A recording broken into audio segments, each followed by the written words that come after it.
but they didn't deserve. No, that's it. And you could say they got more than they've deserved in the recent matches as Fulham impressed, and they had to win by 3-1. You think back to our predictions at the start of the season.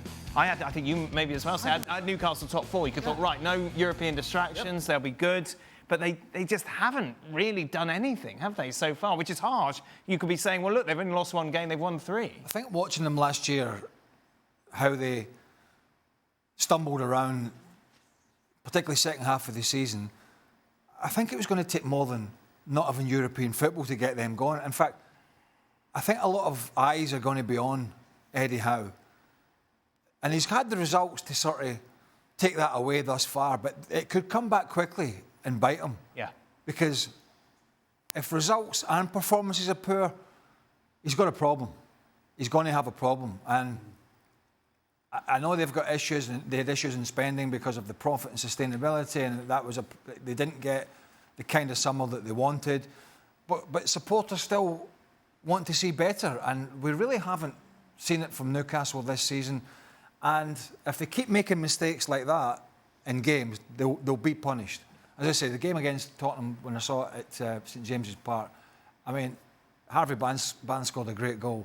I can't remember the rest of it, but I just remember Newcastle were completely outplayed for long periods, and I kind of sense that's where they are under Eddie Howe at the moment. Do you know what they've done, Stevie? They've regressed. They have. You wouldn't have had them in your top 4 if they'd... right. No, but I think... Listen, who were you going to put them... For example, why were they going to be top 4 ahead of who? I just felt that because, like as you say, I probably, like others, read too much into the fact that they had Champions League football last season, didn't have a depth in the squad, and therefore that took its toll. And I thought, right, just Premier League, 1 game a week, this team should be good enough to get over the line and get into the top 4. That was my thinking. 2 seasons ago, but that's rational thought.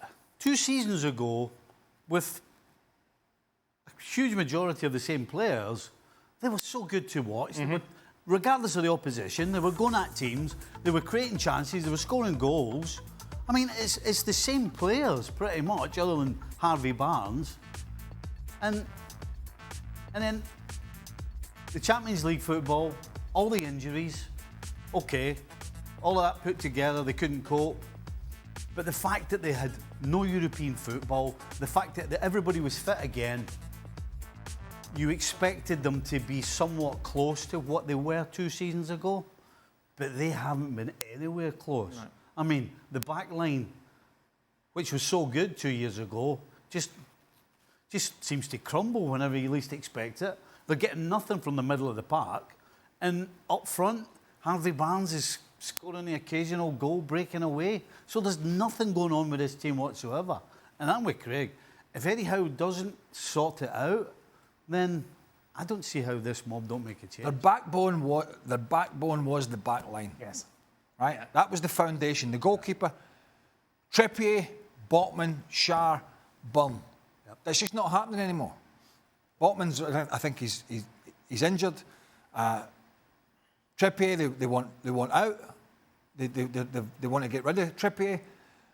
Dan Byrne's playing centre-half. Livramento played full-back, and Trippier's playing. The back line was solid for them, and it gave them a base. That has been obliterated. Last year it was obliterated by injuries. Yes. Pope, the centre-halves, Trippier lost form. Now you couldn't tell them. Next week, you wouldn't know what the Newcastle back 4 was going to be. And that's a huge part of their problem. Jules, so we jump into conclusions too quickly here, considering this is only their first defeat of the season. No, I don't think so, because I agree with you. They were not too convincing before. I think the intensity that made them so good 2 years ago, especially, is not there yet. I mean, they used to be relentless. They used to go at you, be so aggressive all the time. And certainly today, there was just not that. They didn't win any challenges, no second balls, just nothing. And then I think the other thing, but you've kind of hinted at it already, is just the key players that should be leading this team are just not there. Nick Pope in goal. I mean, what was the Smith Rowe goal? What is he even trying to do? He could have stopped the ball by controlling with his left foot. It was that bad of a shot, and instead he kind of like put it in his own net. Bruno Guimaraes, what's happening to him? Is he like his twin brother or something? He's just not there. Why did you not pick Tonali if you're Eddie Howe? What is Joe Willock doing in this team away at Fulham? I just don't... There's a lot of things I don't understand. And then Gordon and Isak. I mean, Isak got a free summer. He had nothing to do in the summer apart from going to the beach. I don't understand. At least Gordon, you can say, okay, he had short holidays because of the Euros, etc., etc.